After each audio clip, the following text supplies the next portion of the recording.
okay, if we are going to put out an investment opportunity, it has to be as low risk as possible and safe in some place that people just feel good about putting their money so that they don't have to worry about that piece. You're listening to Investing for Good, a show that brings you the stories and strategies of people who are investing to build a legacy for their families, create a meaningful and intentional life by design, and impact the world around them. And now, here are your hosts, Annie Dickerson and Julie Lamb. Hey everyone, Annie Dickerson here, together with my co-host Julie Lamb. And today we have an extra special episode for you. Today we have with us our Director of Investor Relations and Operations, the one, the only, Whitney Hutten. You guys have heard Whitney on a previous episode, but today we're going to flip the tables and Whitney is going to be our guest host in a sense, and she is going to interview us. So Whitney, welcome to the show. Thank you. Thank you so much. This is such a privilege. I'm excited. This is going to be fun. Yeah. Well, Whitney, we wanted to have you here because we wanted you to sort of be in the shoes of our investors and our audience and our listeners and to ask us the questions that they're not able to be here to ask us. So we're excited for you to pick our brains. Yes. And I came prepared. I actually went to our investor base and asked what questions they would like to ask you if they could be here live. So anyways, you guys ready to get started? Let's do it.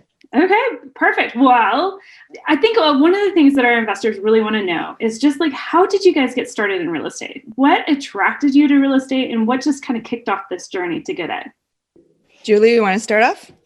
Sure. Yeah. So I got started investing in real estate. Gosh, I have to get used to saying 11 years now because before I was saying it's 10 years and then now it's 11. Next year it'll be 12. But anyway, in 2009 and was just doing the traditional, you're supposed to get a job, get married and buy a house. And so that's what we were doing, my husband and I, and it just so happened that it was the perfect timing. It was 2009, bottom of the market. Nobody was buying here in the Bay Area and everything in Oakland, which is where we bought, was like 50% off of what it was a year and a half before. So it was like the perfect time for us. And so we ended up buying that house. We ended up house hacking and really discovering the power of having, someone else pay down your debt and really the leverage. And that's so much of why we love real estate. And that was kind of our introduction to that. We started buying more properties between 2009 and 10. And then we started to exit out of those properties as the market cycle started to kind of recover a little bit. And I thought, the end is near, the top is here in like 2013. And of course, that's, I didn't know anything about market cycles, how long they last and all of that kind of stuff. And we started selling. Now in hindsight, I wish we held on, obviously, to that condo that we sold in 2013, but we didn't. And anyway, but that became sort of the transition, if you will, into trying to understand, now I have this money. What can I do with the money that I got from the equity? Just pure appreciation. And what can we do with it? And I wanted to do something with it that would allow me to, have it serve me in my life today. I don't want it to reinvest it into some asset that I would hold for 30, 40, 50 years and then retire when I was like 60. And that's when I discovered out-of-state rentals. And I started investing in out-of-state rentals and for this novel thing called cash flow. And in the Bay Area, even though we bought it at such a discount, cash flow didn't really exist. I mean, we might have been break even a little bit more than that.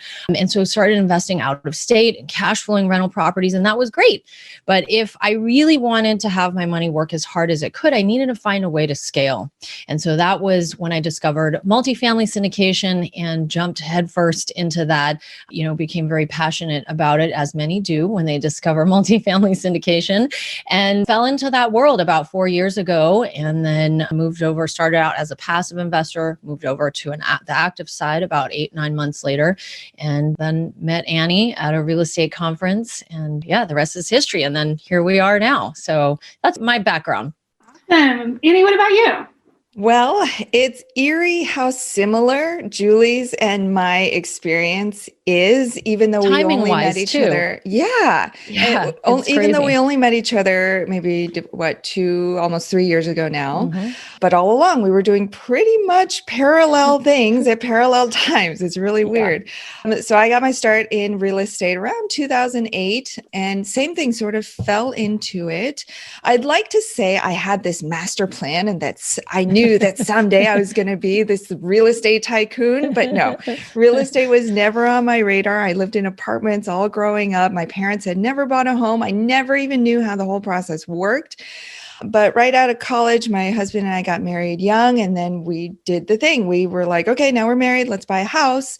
We were going to go buy a loft or a condo, something trendy. And then our realtor, thankfully, a few years ahead of us, he talked us into something more sensible, which was a row home in DC, which was where we were living at the time.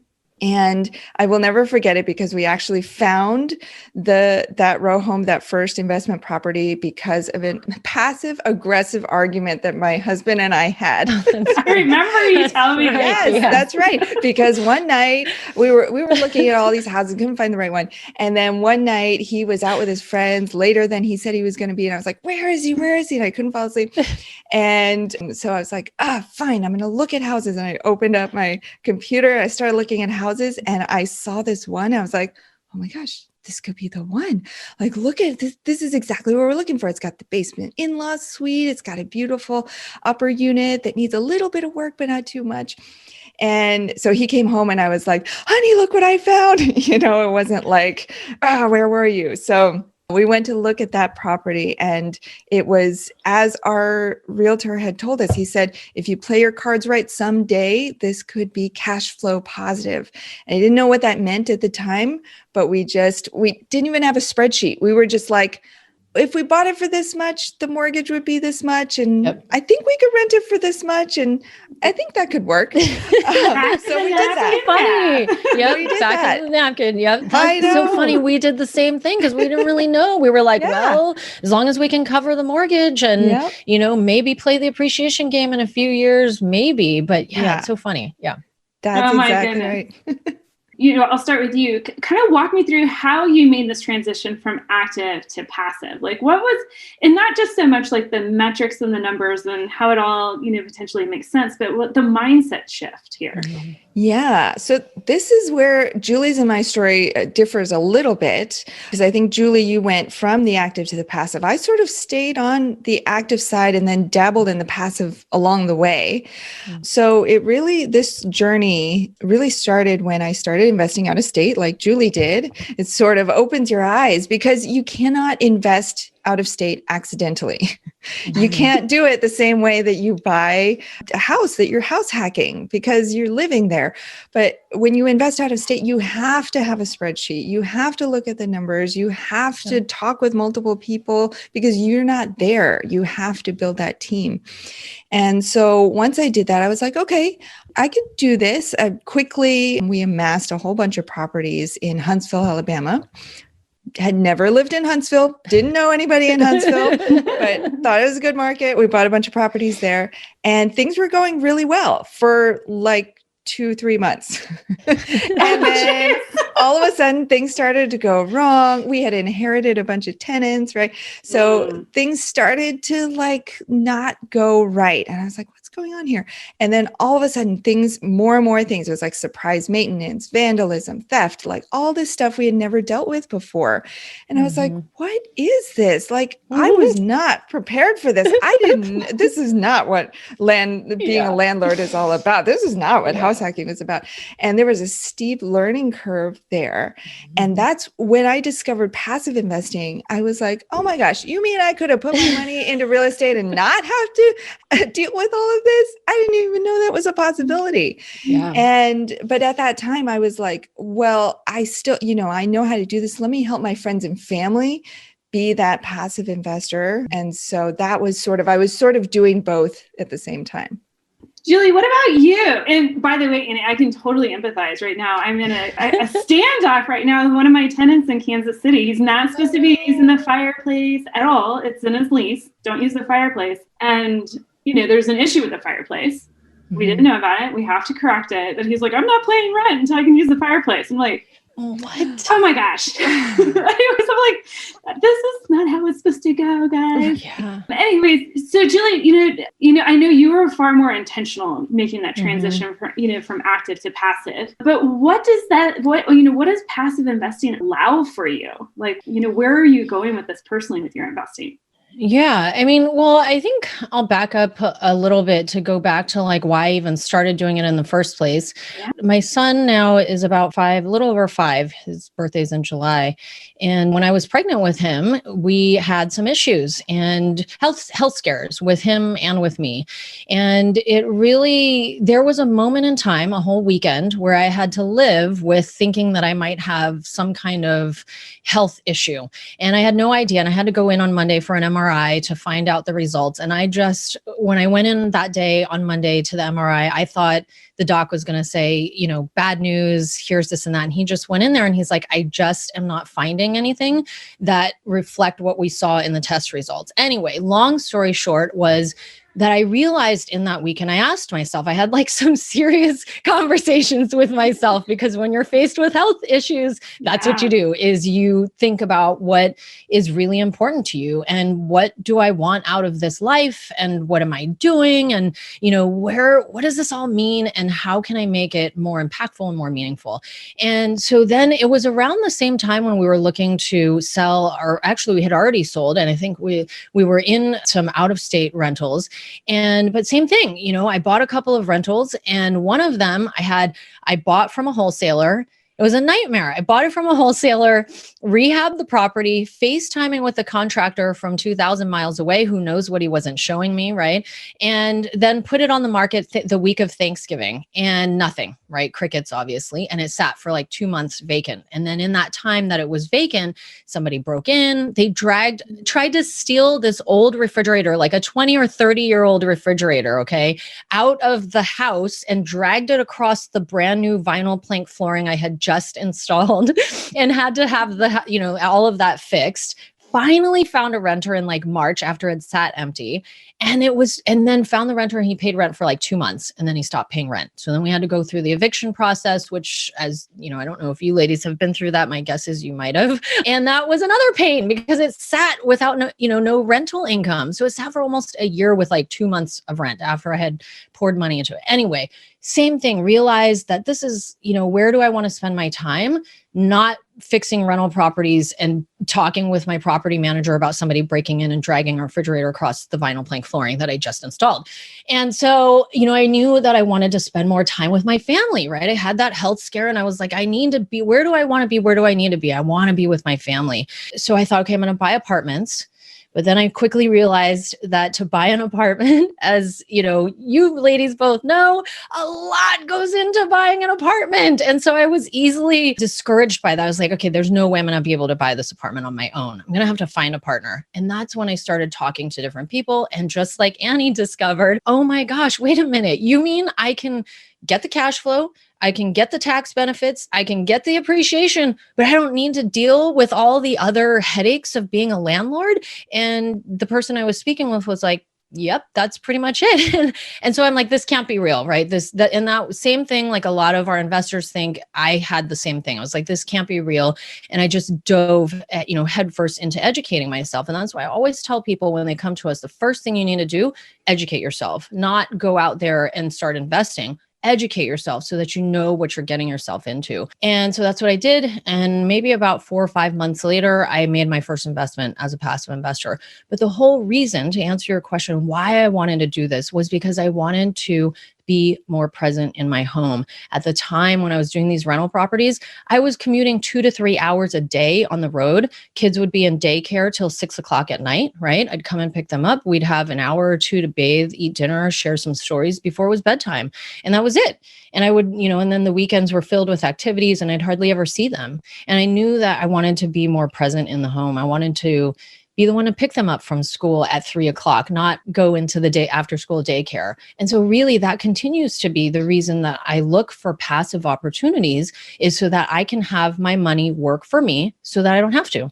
It's pretty simple, right? Like at the end of the day, if my money can go out there, and I think Kiyosaki talks about this in the Little Purple Book, right? Like think of your money as slaves, have them go out there and have it work for you so that you can focus on doing other things that are meaningful and important to you and have, allow you to be able to impact other people's lives as well. So that was my very long answer to your short question. Oh, totally. Well, and for our listeners who are just kind of new into real estate and are listening to this and your story, that purple book we're referring to is Rich Dad, Poor Dad. Yeah. My favorite, the follow-up, is the Cash Flow Quadrant. So I think it's totally great to read both books. That gives you kind of a primer on like exactly what you said, Julie, like how to take your money and move it, not trade your time for money, and make your money be an employee and go out and work and kind of earn an income from you. Yeah. And it's that book that really helped me. So you asked like, how do you get the mindset shift? That it was that book that allowed me to think about the money that I have in a different way and what I wanted to then do with the money. And then real estate just became the vehicle to carry out everything that he explained in that book. And so if anyone out there is like struggling and they don't feel like they're there yet, and they don't feel comfortable and they don't really understand like how this all works and what makes it all tick, read that book, because that was really the intro for me. I still remember I read it. I listened to the audiobook I think it was in 2016, the fall of 2016. And I told my husband, I said, you got to read this book or listen to this audiobook, because in 5 years, we're not going to be working anymore. And we were both working, full-time jobs, commuting. He's like, yeah, sure, honey, sure, whatever. And I'm like, oh, by the way, I just read that book and I just bought a house from somebody that I never met and a house that I never saw. I just wired them, a bunch of money. He's like, you did what? And I'm like, trust me, it's all going to be fine. And of course, it wasn't until the money started rolling into the bank account that he was like, okay, talk to me. This is interesting. And that became kind of the entries to everything that we do now. So, yeah. Oh my gosh. I know that Annie, you have a similar story. I have a similar story myself. I do want to transition and try to, because you guys kind of mentioned it, but how did Goodegg form? Where did, you guys were going down these separate real estate paths, but how did you guys met at a conference, but what happened from there? We did meet at a conference. We met at a conference, what was that, 2018, early 2018. Mm-hmm. And when you go to any commercial real estate conference, you know that it's going to be mostly guys in suits with ties. And so Julie and I were one of the few women there.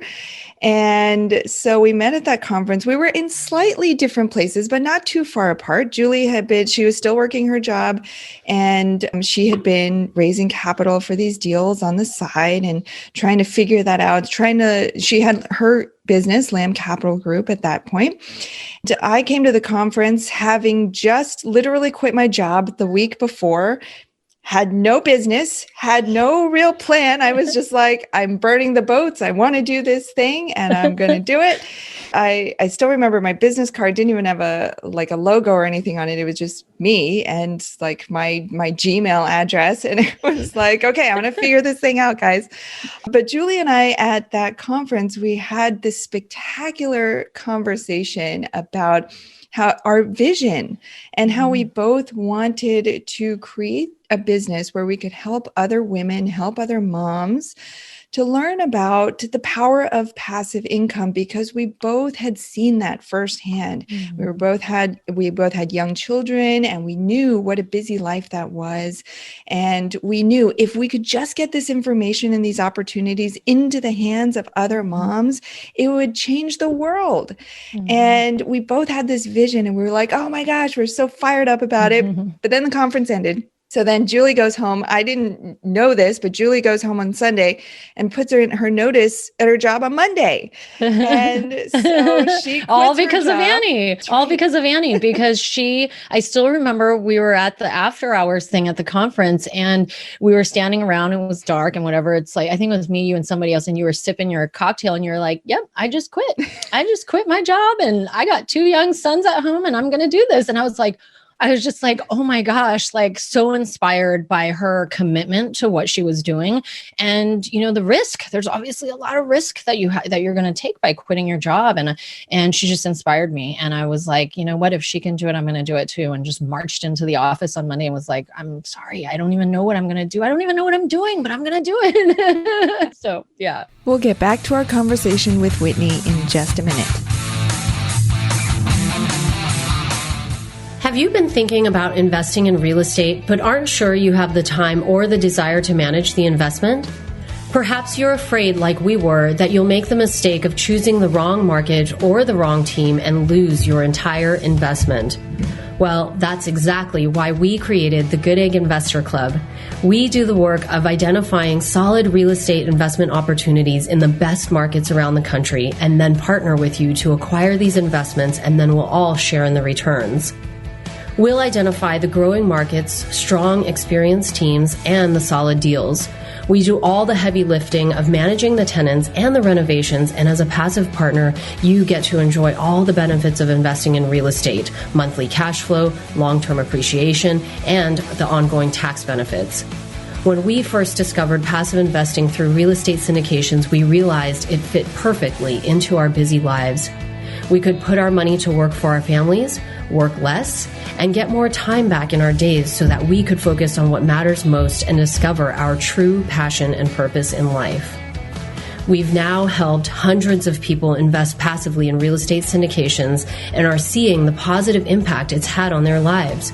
We invite you to partner with us by joining the Goodegg Investor Club today so you can start putting your money to work for you and get more time back in your day, because we know that when people have more time in their days, they can do the true work they were intended to do, and the world will be a better place. To sign up for the Goodegg Investor Club, go to goodegginvestments.com/invest and we'll take it from there. That's goodegginvestments.com/invest. And now, back to our chat with Whitney Hutten. So then at this point, though, we still had no partnership. Julie was doing her thing. I was going to do my thing.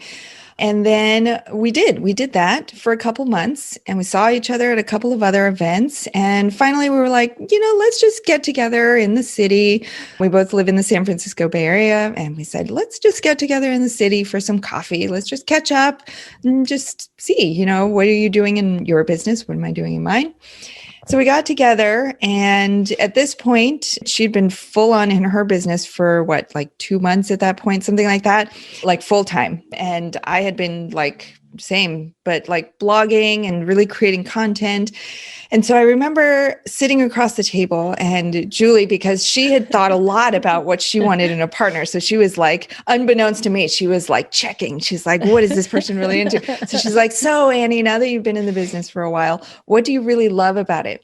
And I said, oh my gosh, hands down, if I could create content all day long, just hole up in a corner and just create blogs, create videos, I would be in heaven.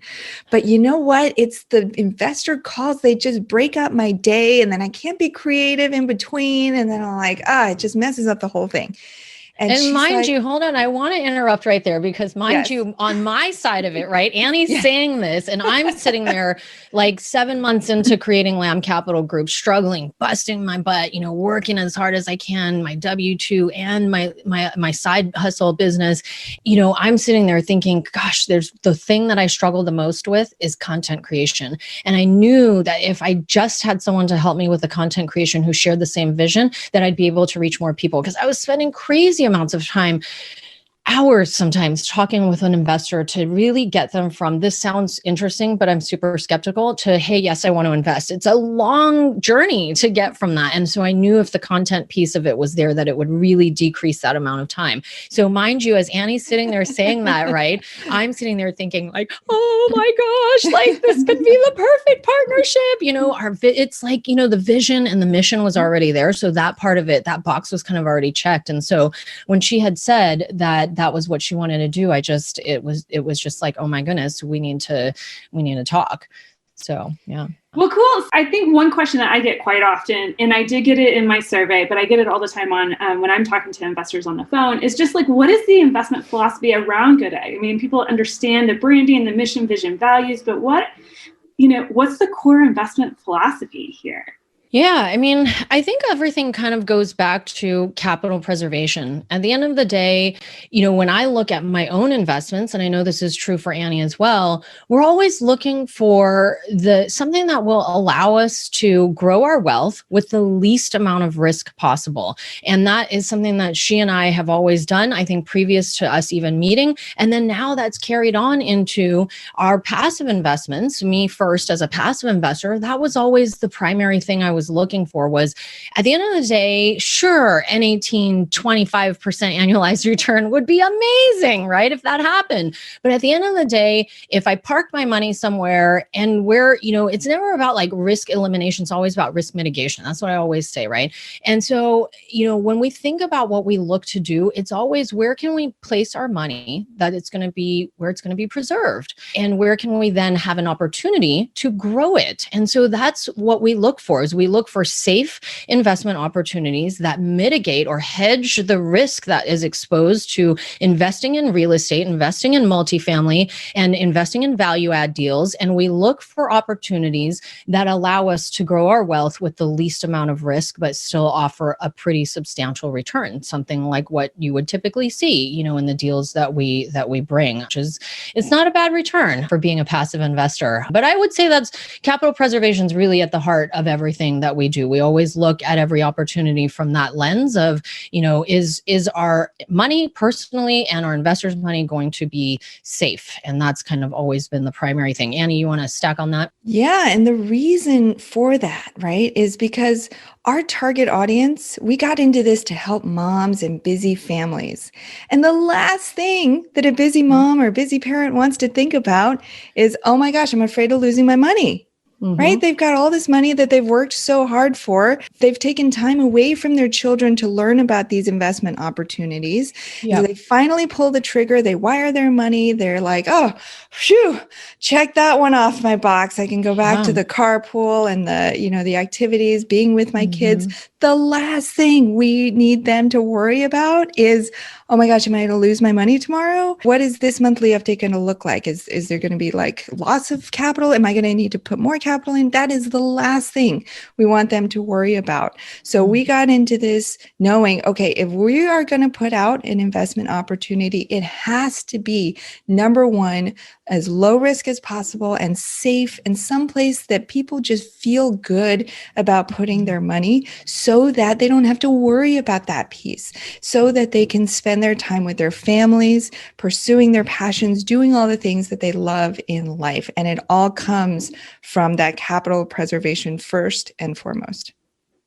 Love that. Awesome. Yeah. Okay. So you guys have both touched on a little bit earlier that you guys were attracted to the multifamily space. Okay. And that's probably what, I'm assuming that's what the impetus of forming Goodegg, where the investment foundation is.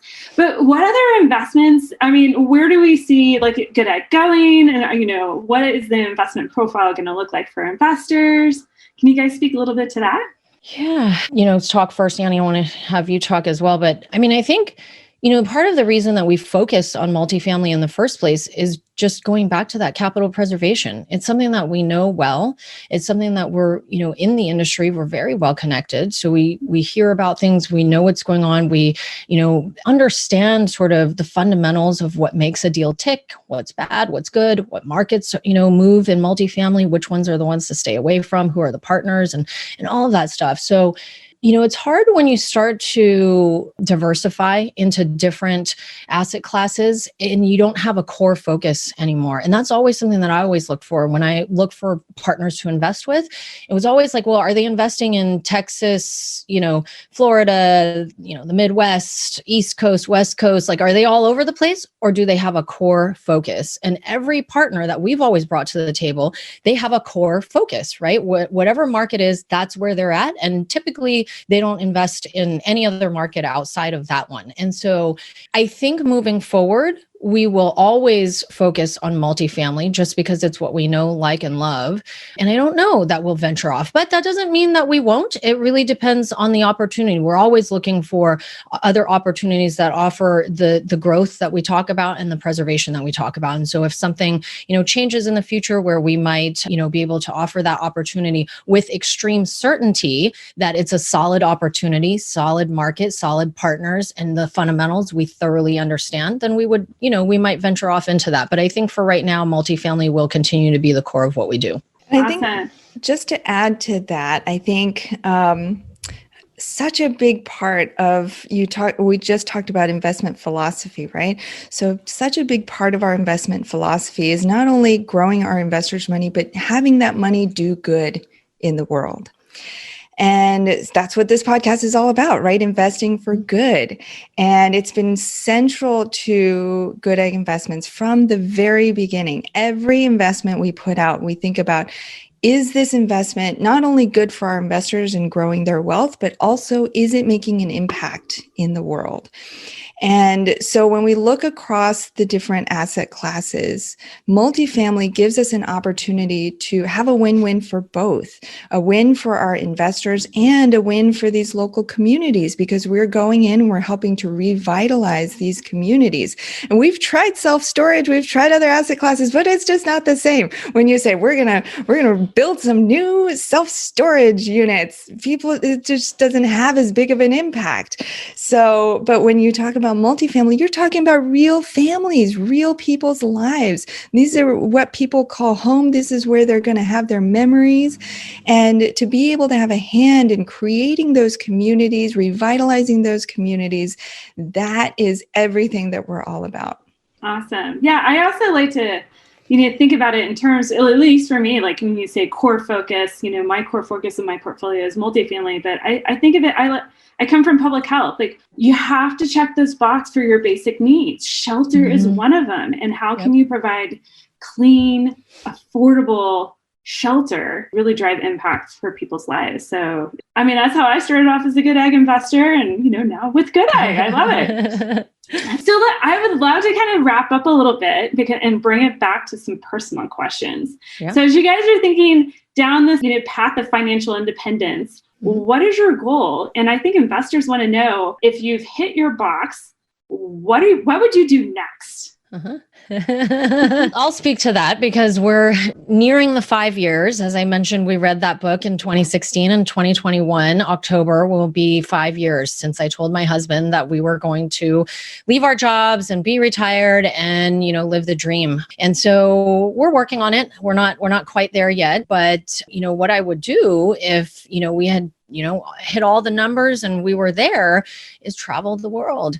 And that's something that I want to do so badly. I've been wanting to do it for years now. Before I even got real serious into real estate, it was like a dream, really. It was something that I thought maybe I'll do. And a lot of people do this, right? They think I'll do this with my family when I'm 65 and I'm retired. And they wait and they work and they wait and they wait and wait. And if you're lucky, you get to 65 and then you have time, you're granted more time on this planet and you get to live out all of those dreams. But for me, that's what I would do. So, yeah.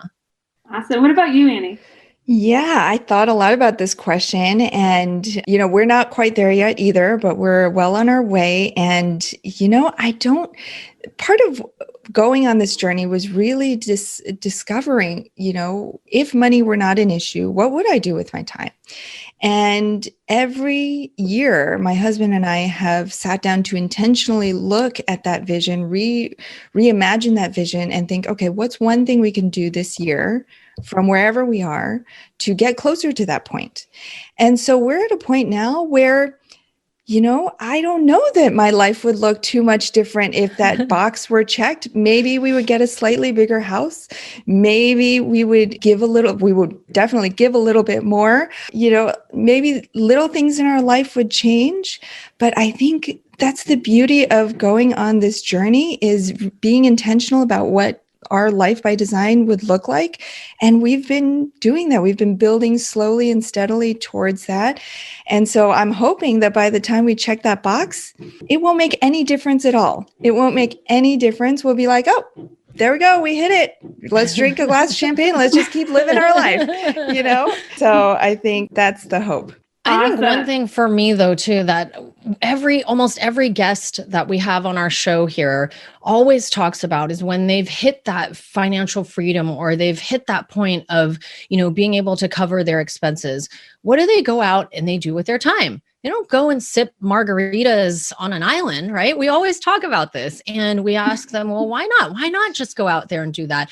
And what it always comes back to is that people now have the time freedom to do the things that they're good at and do the things that they love to do and have that help other people. And that's so much of a piece of, for me, why I'm doing this here at Goodegg and on this show is because it's not just about me and my family and being able to travel and live a great life, but it's how can I serve and how can I have an impact? And so much of that is so central to what we do here in the business and what we do on the podcast and how it all started in the first place was wanting to share and wanting to help other people. And so, once we get to that point, I will have more time freedom to then, devote myself to helping other people. And I feel like we do that through this business. And so that for me is something else that has been so powerful and impactful to, not to have to trek off to a W-2 anymore and to be able to do this with you lovely ladies here and, educating and helping other people get into real estate. So yeah, just wanted to add that because I think that's so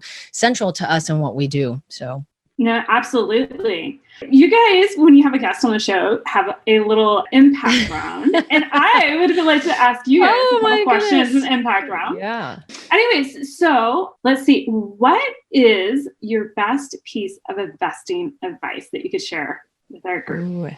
Annie, would you like to go first? Sure. My best piece of investing advice, this goes back to that very first property we did with pretty much, you could say we almost had a blindfold on, back of the napkin calculations, is just do it. I think it's so easy these days to get caught in analysis paralysis because there's so many blogs, so many podcasts, so many books out there now that tell you the right way to do it. And it's easy to get stuck and lose momentum and to say, you know what, I'll just do this next year. I'll do this. I'll pick this back up when I have more time. And then you never get to it. And people are so afraid to get into an investment and lose a tiny bit of money. Well, think of that just as your tuition, right? Mm-hmm. You can't learn anything major without paying a little bit of tuition. So if you lose money, that's your tuition and you'll learn more and you'll do better next time. But do not shy away from it because of analysis paralysis. Love that. And, for me, I would just say the number one thing that I think people need to have to find success in the real estate space is persistence, because you're going to be hit all the time. Every corner you turn, it's going to be something that's going to come up that's going to make you feel like, this isn't for me, or this was a huge mistake. I just lost money, or, man, that partner just screwed me over, or, all these different things. And at the end of the day, if you are persistent and you are committed to this, you will win the game. And that's the simple thing. And for me, I've faced a lot of obstacles in all of the years that we've been investing, but I persisted and I persisted and I persisted and I didn't give up. And so I think that's something that if you can remember that when times get tough, because they will, that you gotta persevere and you gotta persist, you gotta push through. And you once you get there, you're going to be so grateful and thankful to yourself that you did. So that's what I would offer up. Awesome. So next question, how are you guys investing in yourselves? Julie, you want to start?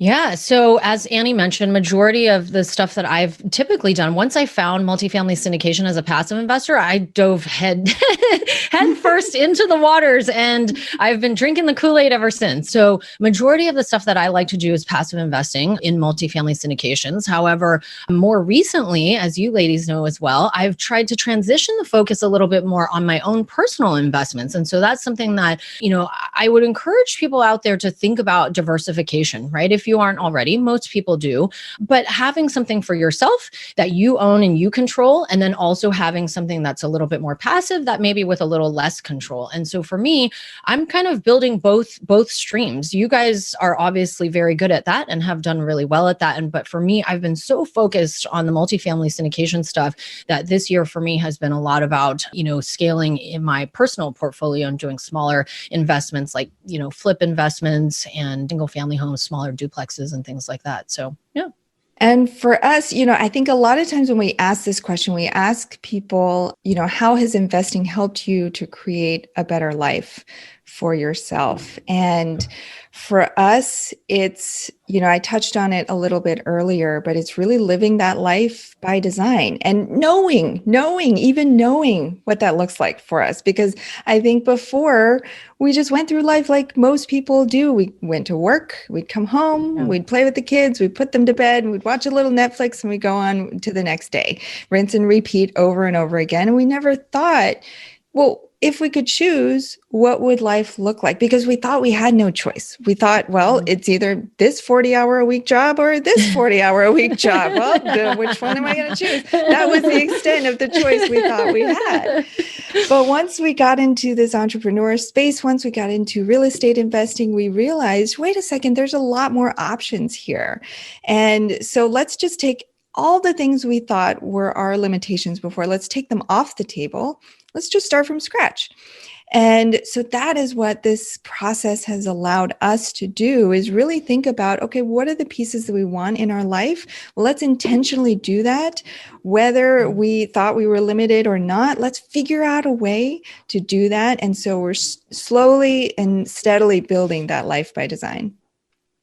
Amazing. I am just, I'm always so inspired by both of your stories. I mean, and I think a lot of our listeners will be too, because you guys didn't, it was ready, fire, aim, right? You didn't have the master plan. Yeah. There was no knowing like exactly what that number was that you were going to hit, what life, having that master plan as far as like what life will look like after you hit your financial independence number. And I think so many of our listeners can be inspired by the fact that it's just a matter of like pulling the trigger, getting started, finding that team that can help you achieve your goals, and diving in head first. So thank you so much for allowing me to, better tell your stories today. Thank Whitney. You so much, Whitney. This is so much fun. We're going to have you back. Perfect. I would love to be back. All right. You've been listening to Investing for Good, the #1 podcast for people like you who are investing to build a legacy for their families, create a meaningful and intentional life by design, and impact the world around them. For more resources, check out goodegginvestments.com/podcast, and be sure to join the Investing for Good Facebook community. And don't forget to subscribe and give us a 5-star review so we can continue to bring you amazing new conversations every week. Until next time, keep investing for good.